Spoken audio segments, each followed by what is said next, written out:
प्यारे बच्चों नमस्कार। आप सब कैसे हैं? उम्मीद है आप सब स्वस्थ होंगे, मस्त होंगे। तो आज इस वीडियो में क्लास 10 सब्जेक्ट फिजिक्स विद्युत धारा के चुंबकीय प्रभाव का एक ऐसा महत्वपूर्ण क्वेश्चन जो आपको 5 नंबर दिला सकता है, विद्युत जनित्र, जिसको हम डायनेमो कहते हैं और आम बोलचाल की भाषा में उसे जनरेटर भी कहा जाता है। तो आइए स्टार्ट करते हैं कि विद्युत जनित्र क्या है, यह किस सिद्धांत पर कार्य करता है और इसकी संरचना क्या है और यह इसकी क्रिया विधि क्या है। तो चलिए आइए देखिए, जो है विद्युत जनित्र जिसे डायनेमो कहा जाता है। तो क्या आप जानते हैं डायनेमो के आविष्कारक कौन है?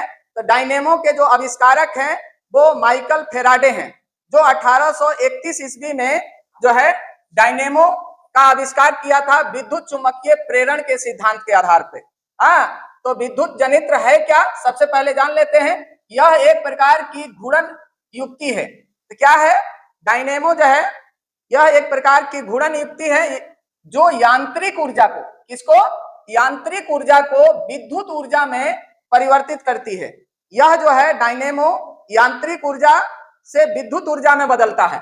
और विद्युत जनित्र का सिद्धांत क्या है? विद्युत जनित्र का सिद्धांत आप यहां से 2 नंबर पक्का कर लीजिए, जो प्रत्येक वर्ष जो है विद्युत जनित्र का सिद्धांत पूछा ही जाता है। तो विद्युत जनित्र विद्युत चुंबकीय प्रेरण के सिद्धांत पर आधारित है। जो विद्युत जनित्र है वह विद्युत चुंबकीय प्रेरण के सिद्धांत पर आधारित है। जब किसी कुंडली में, मतलब बंद कुंडली में, चुंबकीय क्षेत्र में जब किसी बंद कुंडली को चुंबकीय क्षेत्र में रखकर, जब किसी बंद कुंडली को चुंबकीय क्षेत्र में रखकर उसे तेजी से घुमाया जाता है। क्या किया जाता है? घुमाया जाता है। तो चुंबकीय बल रेखाओं में परिवर्तन होता है, अर्थात चुंबकीय फ्लक्स में क्या होता है? परिवर्तन होता है, जिसके कारण कुंडली में एक प्रेरित विद्युत वाहक बल उत्पन्न होता है। जब फ्लक्स में परिवर्तन होगा तो उसमें क्या होगा? जो प्रेरित विद्युत वाहक बल उत्पन्न होता है और धारा क्या होती है? बहने लगती है, जिसे प्रेरित धारा कहते हैं। मतलब उसे क्या कहते हैं? प्रेरित धारा कहते हैं। अब डायनेमो का उपयोग कहां कहां होता है? तो क्या आप जानते हैं कि डायनेमो का उपयोग कहां कहां होता है? डायनेमो का उपयोग जो होता है पवन चक्की और जल विद्युत संयंत्रों में, आपातकालीन बिजली आपूर्ति में, पावर स्टेशनों में, टार्च और छोटे जनरेटरों में जो है डायनेमो का उपयोग किया जाता है। किसका किया जाता है? डायनेमो का उपयोग किया जाता है। अब डायनेमो का चित्र देख लीजिए ध्यान पूर्वक। और जो है कहा जाता है कि फेराडे का सिद्धांत है प्यारा, फेराडे का सिद्धांत है प्यारा, घूमे चालक बदले धारा, घूमे चालक बदले धारा, फ्लक्स बदले तो ईएमएफ निकले। ईएमएफ का मतलब विद्युत धारा का प्रेरित विद्युत वाहक बल होता है। और ईएमएफ निकले, जनित्र से घर घर दीपक चमके। जनित्र से क्या चमके बाबू? घर घर दीपक चमके। तो यह जो है हमने डायनेमो का चित्र बनाया है। अब इस डायनेमो का चित्र को ध्यान पूर्वक समझिए। और जो है देखिए यहाँ पर जो है एस चुंबक है और एन चुंबक है। ये हमने क्या लिया है? 2 चुंबक लिया है। इसके बीच में आर्मेचर कुंडली है। तो चुंबक के बीच में आर्मेचर कुंडली को क्या किया जाता है? रखा जाता है। और जब इसके धुरी को खूब तेजी से क्या किया जाता है? जब घुमाते हैं तो इसमें क्या होता है? धारा उत्पन्न होती है। मतलब कहने का मतलब है कि फ्लक्स में परिवर्तन होता है। जब फ्लक्स में परिवर्तन होगा तो विद्युत धारा उत्पन्न होगा। और धारा जब उत्पन्न हो जाएगा तो कार्बन ब्रश और जो स्लिपरिंग रिंग होती है, जिसको हम सर्पी वलय कहते हैं, इन दोनों के माध्यम से धारा को कहां भेज दिया जाता है?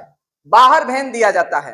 तो इस प्रकार जो है जनरेटर से क्या किया जाता है? धारा उत्पन्न किया जाता है। अब देखिए डायनेमो की क्रिया विधि। डायनेमो की क्या है? क्रिया विधि। तो इसको ध्यान से समझिए। विद्युत जनित्र में विद्युत रोधी तांबे की तार की कुंडली नर्म लोहे के क्रोड पर क्या होती है? लिपटी रहती है। और इस कुंडली को डायनेमो का क्या कहते हैं? आर्मेचर कहते हैं। जो तांबे के तार की कुंडली जो नरम लोहे के क्रोड पर लिपटी होती है, उसी को हम लोग क्या बोलते हैं? डायनेमो का आर्मेचर कहते हैं। यह आर्मेचर एक शक्तिशाली चुंबक के ध्रुवों के बीच स्थित होता है। यह जो आर्मेचर होता है वह जो शक्तिशाली चुंबक के ध्रुवों के बीच स्थित होता है तथा अपने अक्ष पर घूमने के लिए स्वतंत्र होता है। यह जो है अपने अक्ष पर क्या होता है? घूमने के लिए क्या होता है? स्वतंत्र होता है। और कुंडली के दोनों जो छोर होते हैं वो पीतल के दो खंडित वलयों से क्या होते हैं? जुड़े रहते हैं। इन दोनों वलयों को कार्बन ब्रश हल्का स्पर्श करते रहते हैं। जो कार्बन ब्रश होता है इन दोनों वलयों को क्या कहता है? क्या करते हैं? स्पर्श करते हैं। इन ब्रशों का संबंध बाह्य परिपथ से होता है। जो स्लिपरिंग रिंग होता है और जो ब्रश होता है उनका जो संपर्क जो किससे होता है? बाहरी परिपथ से होता है। यह ध्यान रखा जाता है कि विभक्त वलय दिग परिवर्तन का कार्य करते हैं, अर्थात आधे घूर्णन के बाद भी धारा की दिशा एक ही रहती है। इसलिए ऐसी संरचना वाले जनित्र से डीसी धारा प्रवाहित होती है। कौन सी धारा प्रवाहित होती है? डीसी धारा, अर्थात डायरेक्ट करंट। अब जब किसी यंत्र से कुंडली को घुमाया जाता है तो इस कुंडली से होते हुए एक विद्युत धारा प्रवाहित होने लगती है। क्या होने लगती है?